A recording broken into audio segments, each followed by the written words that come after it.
In the late 90s, a lot of video game series were making the leap from 2D to 3D, and very few of those leaps were as completely off the wall and ridiculous as Sonic Adventure for the Sega Dreamcast. I'm going to let this intro play out because it's kind of emblematic of what's so completely bewildering about this game. The Sonic games on the Genesis were really well put together, kind of classy, 2D platformers that made real good use of their hardware and were just really well designed things.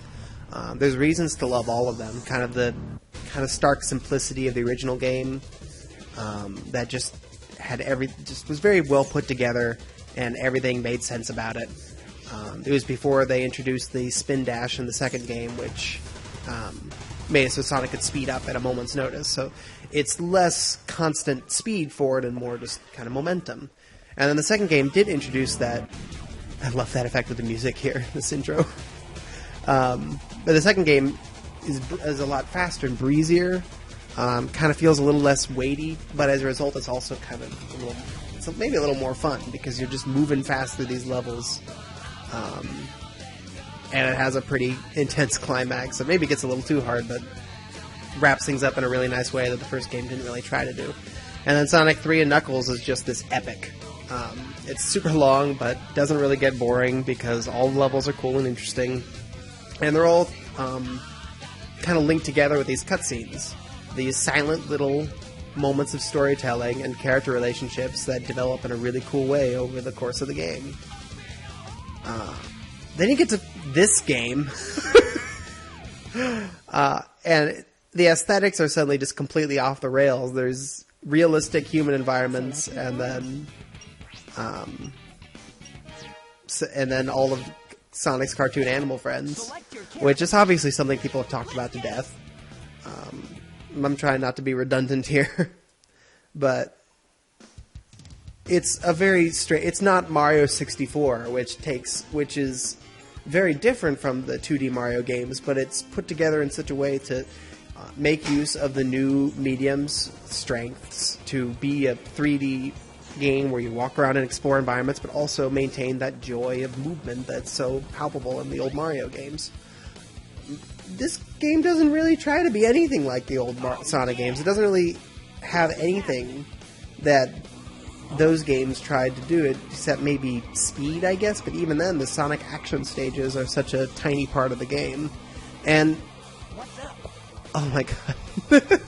the cutscenes are all completely ridiculous and lack all of the kind of elegance of Sonic 3 and Knuckles' moments of storytelling. It's... Oh, hey, Raquel. It's...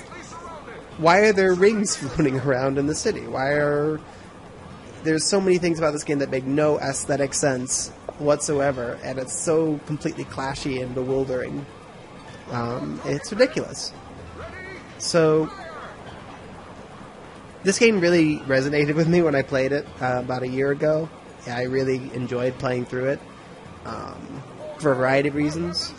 So, kind of me thinking about it, right? The purpose of these last couple videos is just kind of me trying to close down some conversations I've been having with myself over and over again for a long time. Just what makes Super Hexagon special or Final Fantasy Adventure more special to me than its successors. And I've been trying to basically parse out why we like bad art. Because Sonic Adventure is bad art. It's not good. It's real clumsy and bad. Just all around. I really enjoyed my time with the game through like almost two full playthroughs. So I think a big part of it is probably I really like the Zolani Stewart's read of the game. He wrote about the game on Zeal and talked about kind of the unique. My talking about the game has been very detached from the aesthetics because those are so completely off the wall that I've just focused on kind of the storytelling of the game and what aspects of that resonated with me. But Zolani's writing on Zeal really hones in on what resonates with him about Sonic Adventure as kind of a 3D art spate, as a work of myriad 3D spaces. and just kind of the accidental ways that Sonic Adventure's glitchiness and instanced design. Like, Eggman's just here and he's just shouting while Sonic's down there and doesn't notice him, and then it cuts away in a really awkward way. But yeah, so I think his writing on Sonic Adventure hones in on part of it. And then what makes, which I can't really do justice here, you can read that on its own on Zeal. For me, it was kind of just the experience of playing this game that had this, that had the story that it just kind of kept trying to, that kind of unpeels like an onion. Because there's 6 different characters, and you play, and they're all basically doing the same story, but from different perspectives, which is pretty neat. I think it doesn't really work because the people just popping out of existence. But it's interesting. It's definitely probably the most ambitious Sonic game, just storytelling wise. Because once Sonic got good in 3D, it had basically abandoned the attempts at kind of more ambitious storytelling that are going on in the adventure games. And that's fine. Sonic Colors works real well. Sonic Generation is pretty functional too, just storytelling wise. And those games work because they're just ridiculously fun platformers. They're just not platformers so much, but just unique, speed-based, Sonic-y Sonic games. There's not really a whole lot that's like it. Sonic Colors and Sonic Generations are just these great examples of this form that sort of arise out of years of experimentation that began with this game and its many failures. I think I fall. How many times do I fall out of the scenery in this level? I've heard people claim that the Dreamcast version is actually a lot more solid than is a little bit better put together than the GameCube and PC ports. So I'd be interested in finding out if that's true. Oh, there he goes. Into the void. So part of also the question for me of what resonated with me about Sonic Adventure is comparing it with its sequel, because that game very much did not resonate with me. I really didn't like Sonic Adventure 2. And I think Sonic Adventure 2 is bad in a way that makes a lot of sense to me. It's just kind of a video gamey thing. It feels like an attempt to polish all... Oh my god. Into the void. To polish the couple of aspects about this game and make a... just kind of...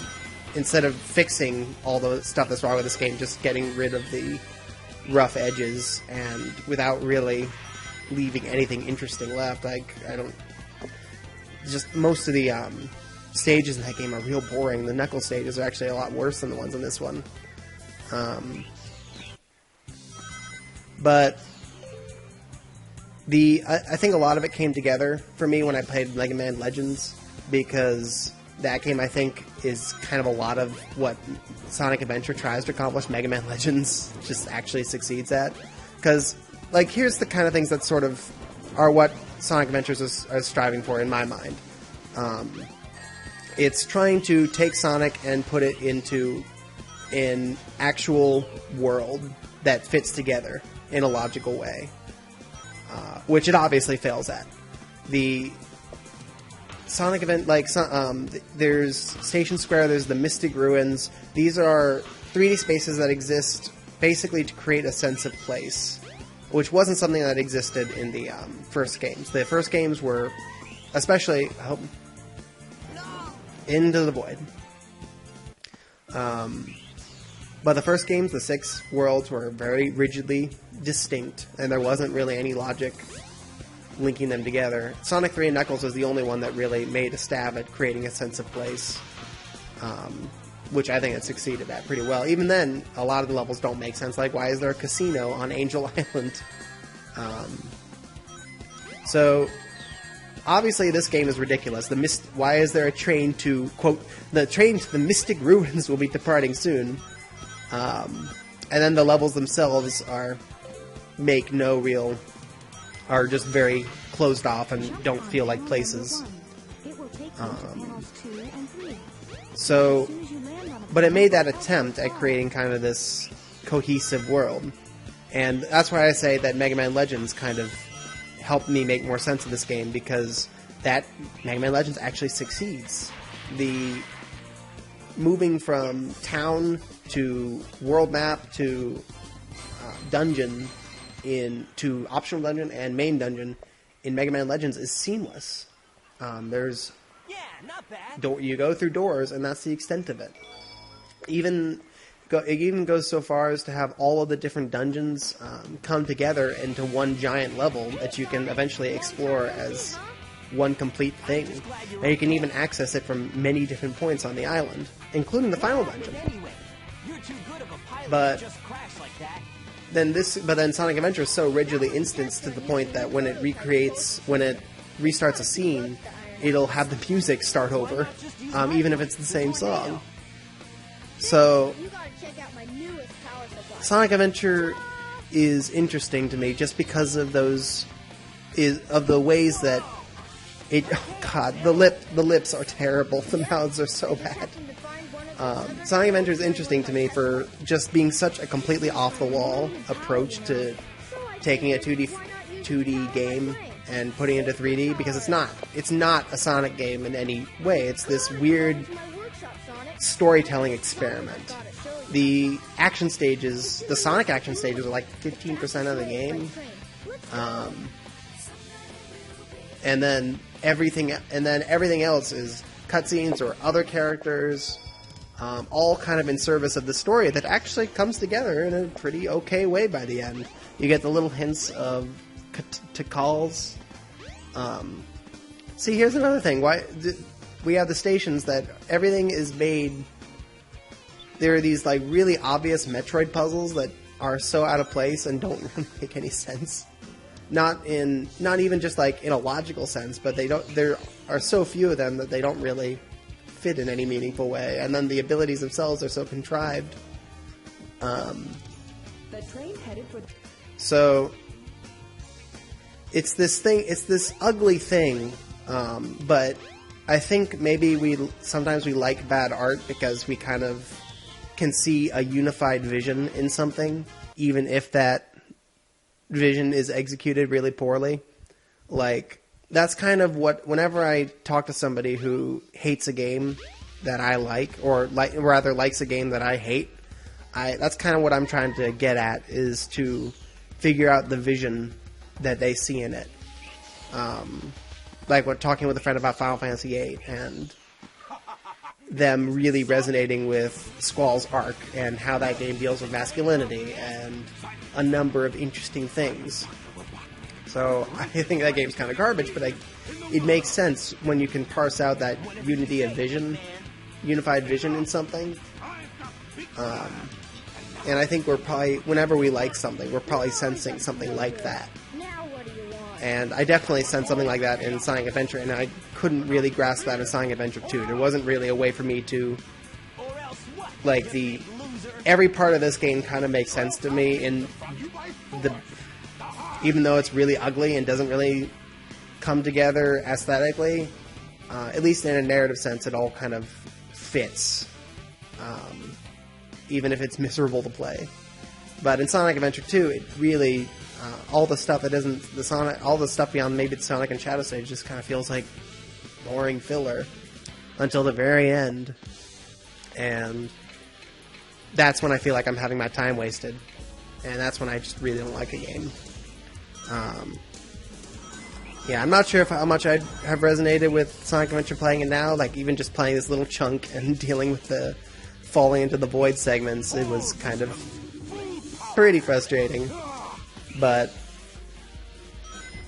it's good to kind of think about these things and think about why certain experiences have a place in our heart, even if they're really bad or clumsy in a lot of ways. Because then that helps us empathize with other people because a lot of times we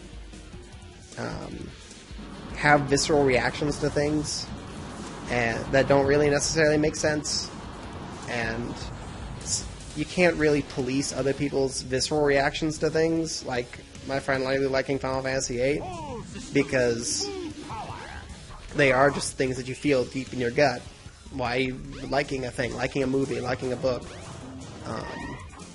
So you can tear that apart and figure it out and figure out if it's bullshit or not, and that's stuff that you need, that you want to interrogate, but it helps to, if you interrogate that in yourself and kind of realize that in yourself, it helps to empathize with other people when they like things or feel certain ways about different things, even if those aren't your cup of tea. Like I was complaining about Secret of Mana on Final Fantasy Adventure last week, and someone kind of someone wrote a big long piece kind of putting me in the headspace of someone in like 1993 playing that game, and just the effect of the art and the sound in that game, and just how it creates its world. And that helped me kind of make sense of it, even if I didn't personally enjoy it. So, the little arc with Chaos is neat. Like, the way it shows up periodically throughout, and then finally, and has that super intimidating beginning in the intro that finally comes together at the very end of the game. It's pretty neat.